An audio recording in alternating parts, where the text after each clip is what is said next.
आज मैं लेकर आई हूँ गुलगुलों की बहुत ही ज़्यादा आसान और बहुत ही ज़्यादा टेस्टी रेसिपी। अचानक से अगर घर में मेहमान आ जाए और कुछ समझ ना आए कि क्या बनाया जाए, तो गेहूं के आटे से आप ये रेसिपी झटपट से बना सकते हैं। खाने में ये इतनी टेस्टी होती है कि उनका दिल खुश हो जाएगा। और वो न्यू मदर्स जिनके बच्चे रोटी शौक़ से नहीं खाते, वो ये रेसिपी ज़रूर ट्राई करें।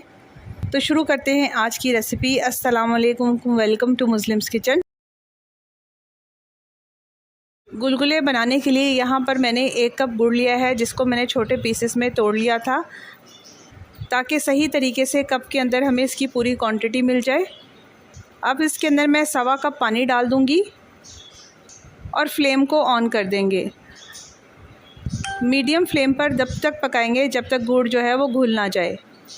यहाँ पर गुड़ को हमने बिल्कुल गाढ़ा नहीं करना, बस पानी में डिज़ोल्व करना है।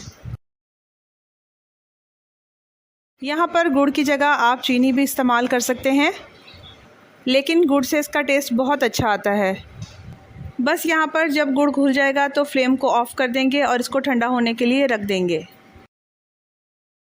यहाँ पर मैंने एक बाउल लिया है, इसके अंदर मैं डालूँगी 1.25 कप आटा। ये वही आटा है जिससे हम रोटी बनाते हैं। इसके बाद 1 टेबलस्पून इसमें सौंफ डाल दूँगी, जिसको मैंने दरदरा सा कूट लिया था, और 1 टेबलस्पून ही इसमें खसखस डाल दूँगी। खसखस को भी मैंने थोड़ा सा कूट लिया था। इसके बाद इलायची के कुछ दाने डाल देंगे इसके अंदर। 2 टेबलस्पून यहाँ पर सफ़ेद तिल डाल दूँगी। 2 टेबलस्पून ही इसमें मलाई डाल देंगे।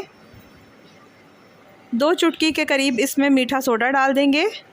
मीठा सोडा डालने के बाद इसमें थोड़ा सा नमक ऐड कर देंगे, जो इसके टेस्ट को बिल्कुल बैलेंस कर देगा। बस अब इसको मिक्स करते हुए हमने गुड़ का पानी ऐड करना है।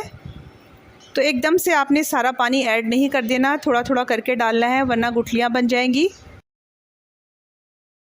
बस आहिस्ता आहिस्ता मैं इसमें गुड़ का पानी ऐड करती जाऊंगी और इसका अच्छा सा बैटर रेडी कर लूँगी। बैटर हमारा बहुत ज़्यादा पतला नहीं होना चाहिए, वरना गुलगुले जब आप ऑयल में डालेंगे फ्राई करने के लिए तो ये नीचे बैठ जाएंगे। इसका बैटर इतना थिक होना चाहिए जैसा हम केक बनाते वक्त रखते हैं। जब बैटर रेडी हो जाएगा तो इसको 10 मिनट के लिए कवर करके रख देंगे। यहाँ पर ऑयल रख दिया था मैंने गरम होने के लिए। जब ऑयल गरम हो जाएगा तो इसके अंदर गुलगुले डाल देंगे। यहाँ पर फ्लेम को ज़्यादा हाई नहीं रखना, मीडियम फ्लेम के ऊपर ही इसको पकाएंगे। पहले इसमें बिल्कुल चम्मच नहीं चलाएंगे जब तक एक साइड से ये पक ना जाए, क्योंकि चम्मच चलाने से ये सही तरीके से फूलेंगे नहीं। तो जैसे ही इनमें हल्का सा कलर आना शुरू हो जाएगा तो फ़ौरन चम्मच चलाना शुरू कर देंगे और मुसलसल चम्मच इसमें चलाना है, क्योंकि अगर चम्मच नहीं चलाएंगे तो इसका कलर बहुत ज़्यादा डार्क हो जाएगा।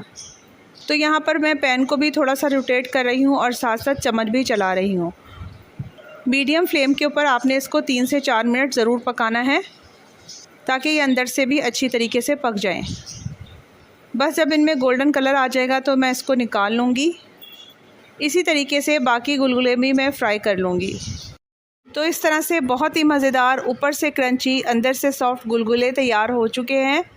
तो देखना चाहते हैं अगर ऐसी ही मुनफरिद और ट्रेडिशनल रेसिपीज़, तो मेरे चैनल को सब्सक्राइब कीजिए, वीडियो को लाइक और शेयर करें। Thank you for watching.